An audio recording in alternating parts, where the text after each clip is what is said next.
Hello बच्चों, आज हम सामाजिक विज्ञान पढ़ेंगे जो क्लास 10th का है और ये फर्स्ट यूनिट है। और इसमें हम क्या पढ़ेंगे, यूरोप में राष्ट्रवाद का उदय। तो आइए हम सबसे पहले ये जानते हैं कि यूरोप क्या है। यूरोप एक महाद्वीप है। जैसा कि हम एशिया महाद्वीप में रहते हैं, ऐसे ही एक यूरोप भी महाद्वीप है। 7 महाद्वीपों में से यूरोप एक महाद्वीप है। अब ये राष्ट्रवाद क्या होता है? तो राष्ट्रवाद देश प्रेम की जो भावना होती है उसे हम राष्ट्रवाद कहते हैं। जैसा कि हमारा नेशनल एंथम या फिर नेशनल सॉन्ग जब गाया जाता है तो हमारे मन में जो भी भावनाएं उत्पन्न होती हैं देश के प्रति, वो हमारा क्या है? राष्ट्रवाद। तो हम सिंपल लैंग्वेज में ये समझते हैं कि राष्ट्रवाद क्या है। तो राष्ट्रवाद देश प्रेम की जो भावना है उसे ही हम राष्ट्रवाद कहते हैं। तो आइए हम देखते हैं कि यूरोप में जो है वो राष्ट्रवाद का उदय कैसे हुआ। ये 18वीं शताब्दी का समय था जब ये यूरोप में राष्ट्रवाद नहीं था। तो 18वीं शताब्दी जब चल रहा था तो यूरोप में जो है वो राजतंत्र शासन था। राजतंत्र मीन्स होता है राजाओं का शासन, और वहाँ के जो कुलीन वर्ग थे उनकी राजतंत्र और कुलीन वर्ग इन्हीं दोनों का शासन था। जबकि वहाँ की जो साधारण जनता थी वह उनकी दशा बिल्कुल ठीक नहीं थी।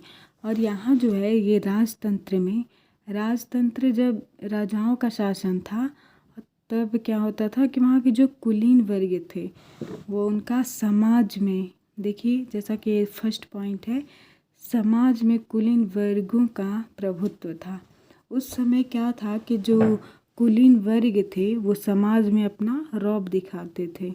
रौब अपना दिखाते थे जिसे प्रभुत्व भी कहते हैं। और उस समय यह माना जाता था कि अगर आप राजा से प्रेम करते हैं तो आप राज्य के श्रेष्ठ नागरिक हैं।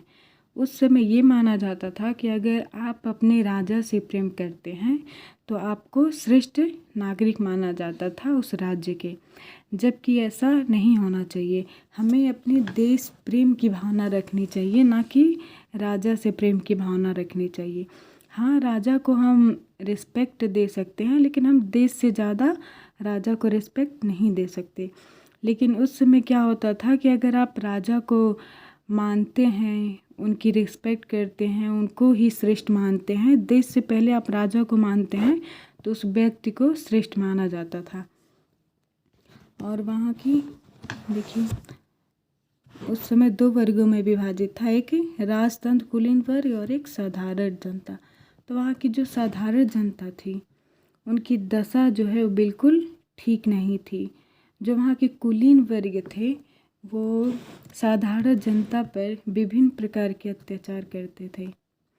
और आइए सेकंड पॉइंट देखते हैं। साधारण जनता के मन में धीरे धीरे विद्रोह की भावना उत्पन्न होने लगी। वह अपनी आज़ादी की मांग करने लगे। ऑफकोर्स अगर किसी देश में आप रहते हैं और आपको नीच नज़र यानी हीन और दीन भावना से आपको देखा जाता है और आप पे अत्याचार किया जाता है, तो ये ठीक नहीं है। और उस समय भी यही चल रहा था। तो जो वहाँ की साधारण जनता थी उन्होंने ये सोचा कि हमें किसी चीज़ की आज़ादी नहीं है। और उन पे जब अत्याचार किया जाता था तो उनके मन में कहीं ना कहीं विद्रोह की भावना उत्पन्न होने लगी। और उन्हें ये लगने लगा कि हमें भी आज़ादी का हक है। तो उन्होंने अपनी आज़ादी की मांग करने लगे। और फिर क्या हुआ, देश के जो बुद्धिजीवी वर्ग थे, जो वहाँ के अच्छे खासे लोग थे, बुद्धिजीवी वर्ग थे, उन्होंने एक संगठन बनाया और फिर वो दैनिक विद्रोह आंदोलन करना शुरू कर दिया। लेकिन ये विद्रोह और आंदोलन उन्होंने क्यों किया? क्योंकि वहाँ के जो लोग थे उन्हें बिल्कुल किसी प्रकार की आज़ादी नहीं थी। तो उन्हें ये लगा कि हमें देश में रह कर के भी और हमारे ही देश में हमें किसी प्रकार की आज़ादी नहीं है। तो उन लोगों ने अनेक आंदोलन और विद्रोह किए, जिसका जो विचार था और सिर्फ इसी पर आधारित था कि हमारा भी एक राष्ट्र होना चाहिए। और एक राष्ट्र बनाने के लिए उन्होंने अनेक विद्रोह और क्रांति किए, और जिसमें सभी प्रकार की आवश्यकता, अधिकार और स्वतंत्रताएं प्राप्त हो। उनको ये लगता था कि हम जिस देश में रहते हैं हमें उस देश में आज़ादी और अधिकार, स्वतंत्रताएं हमें प्राप्त हो। तो फिर उन लोगों ने क्रांति की, आंदोलन किया, विद्रोह किया, और फिर उन्हें अंतिम में चल के उन्हें ही सफलता प्राप्ति मिली।